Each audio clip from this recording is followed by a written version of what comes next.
going to do with this, because it's quite savory, is for this particular dish, I would strongly suggest serving it with a little bit of a salad.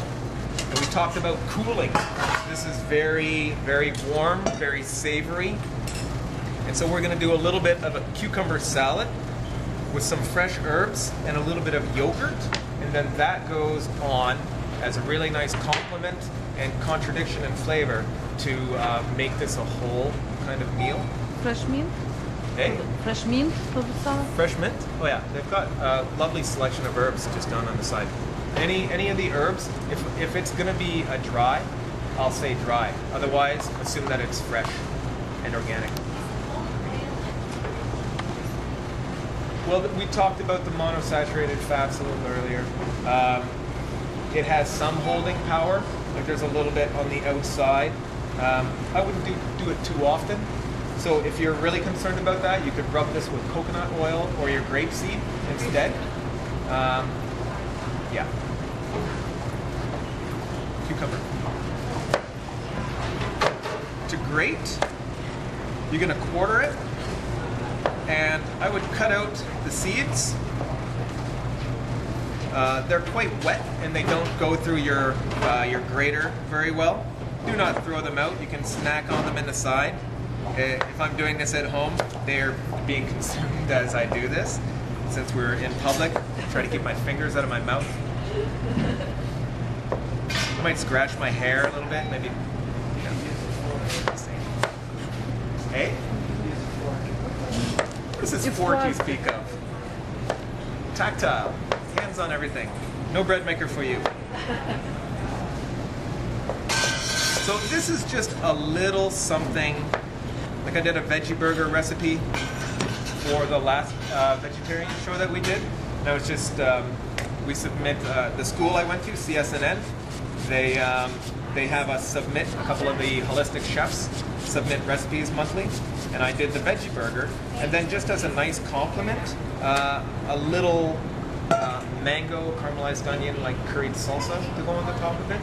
So a lot of times with food, you get the process, but a big part of really enjoying your food is the finish or the complement that goes with it. So a lot of my savories, like my soups and my stews, I always finish with butter, and I always finish with fresh herbs, because just kind of like cheese, butter really makes everything taste good. And if the good quality, organic, cultured butter, if you can get it, absolutely super good for you. And it creams out. You don't want to overcook it. That's why I don't cook a lot of high stuff with butter, because kind of like olive oil, it's one of those things that at the end, when you really want to enjoy butter, don't cook it out. If you have a nice bowl of soup and you put a little bit of butter in at the end, it just creams it out, gives it that gloss and a richness. Finish off with some chives and some parsley. It's heaven. So with this particular recipe, it would taste good if we just scarfed it like that. It's going to taste better with just this little couple of minutes of grating cucumber and some fresh herbs, and it's just going to finish the meal. Finish is important. So this is nice and easy. This is a pretty fun gadget. You know those knuckle graters, like the four-sided ones? What the heck is that spiky side for? Like, this is beautiful. It does what it does. You got that handle, you removed. I have never taken a knuckle off on this thing. It's just a super convenient way. The cheese for that pasta bake grated on this. It's just a lovely, lovely tool that I use a lot. Now, depending on, you can squeeze out a little bit of the liquid of your cucumber so that your salad isn't too wet. Sometimes you would use salt to draw out the moisture for these kind of things. Masticating, I believe, is the term that we use. But this is just going to keep it from being too runny, because we are adding this lovely yogurt, which I'm going to talk to you about in a second. There. Now I found when I was cooking this that there was enough lemon in it, but if you were doing this particular salad, could go with a myriad of things. It would also be nice depending on what you're serving it with. Indian food, for example, if you're going like Thai, maybe a little bit of zest of lime in here as well. But this, I think, has enough citrus in it, so I'm not going to bother. I wouldn't use the juice, but using the zest of lemon and lime is a beautiful way to get that lovely flavor without really getting into too wet. Here we have parsley.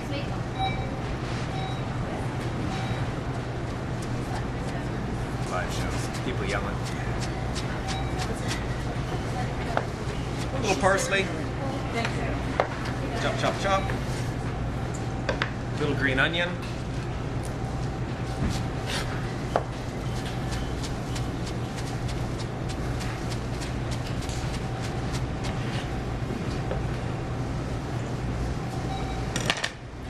Yogurt. If I was a vegetarian and I was doing a milk product, this would be it. Partially fermented, full of good probiotics. And this product placement, Sagim Country. This is a whole milk yogurt. This is not coming off of a pasteurized milk product. Therefore, it's still a whole food. Although the reason that they can get away with that is because in order to make it yogurt, you have to bring it up to a certain temperature anyway, and then bring it down. That kickstarts the process. So from the Canadian health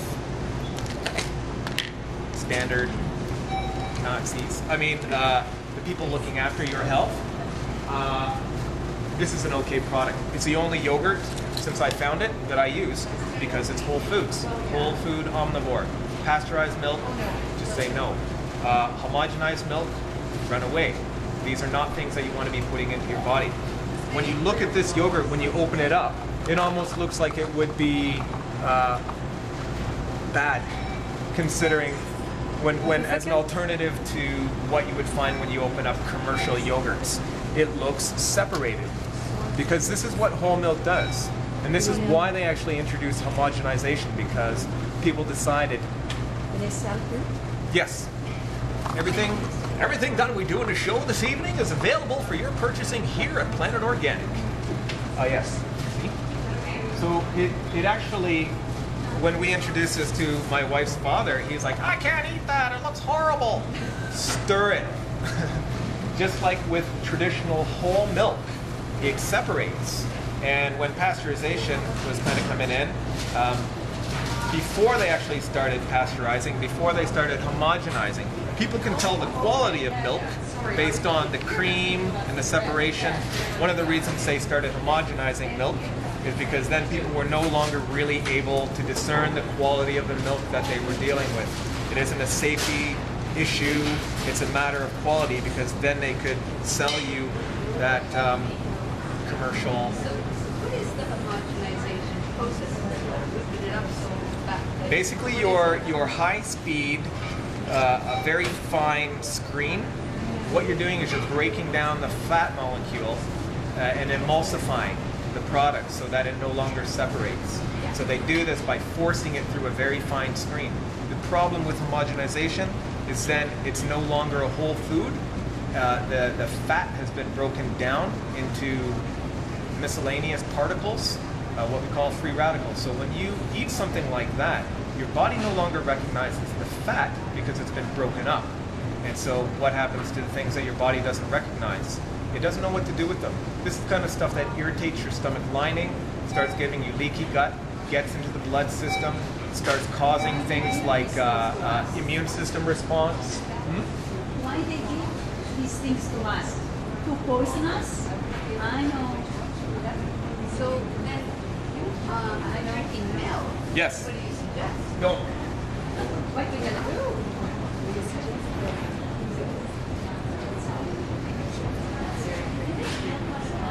John, unless you can get your hands on whole milk, am I going to get sued if I say that? It depends. Hey?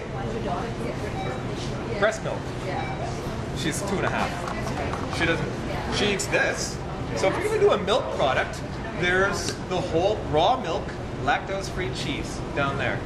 Whole milk yogurt, which has been partially fermented. It's easier for you to digest anyway, and it's got more nutrient density. There's no reason to drink 2% skim milk or anything else. What about the Greek yogurt? That's Greek yogurt? No, it's not Greek yogurt, and it's funny because I had this discussion the other day with somebody. It's different, and off the hop, I can't give you what you're looking for right now because there's Greek yogurt would be better, but I think in Canada it's still coming off of the same commercial cow. So this Saugeen country, they're raising their own free-range organic cows, getting their beautiful whole milk and making their beautiful whole yogurt out of it. It doesn't get any better than that. So there's no real measurements here because unless I'm doing recipes for you guys, I don't measure. But this is what you're gonna get. It's like a radar or something like that. A little salt and pepper in there, your cucumbers and your herbs, and that's just going to complement this nicely.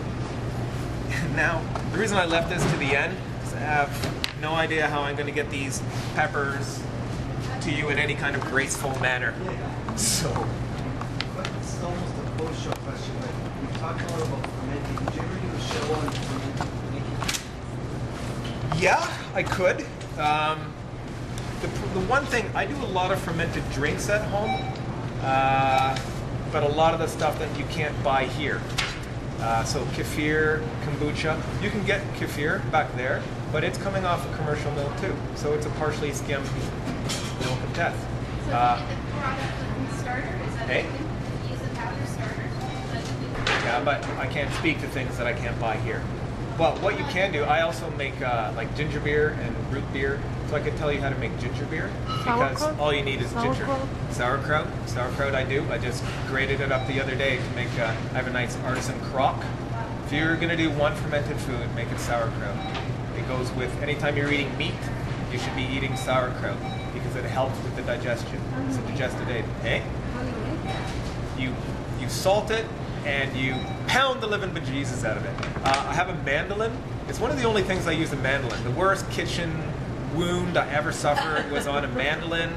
I despise them with a passion because if you have good knife skills, but you try doing 5 cabbages by hand with a knife, you're gonna get carpal tunnel syndrome and it'll take you a long time. So quartered, cut out the core on a mandolin, zip, zip, zip, zip, zip. And I put it in a pot, and as I'm putting it in, you're putting a little bit of salt in as you go. Not lots, you know, probably like half a tablespoon per cabbage, something like that. Not a whole lot. What that's doing is it's starting to draw the liquid out.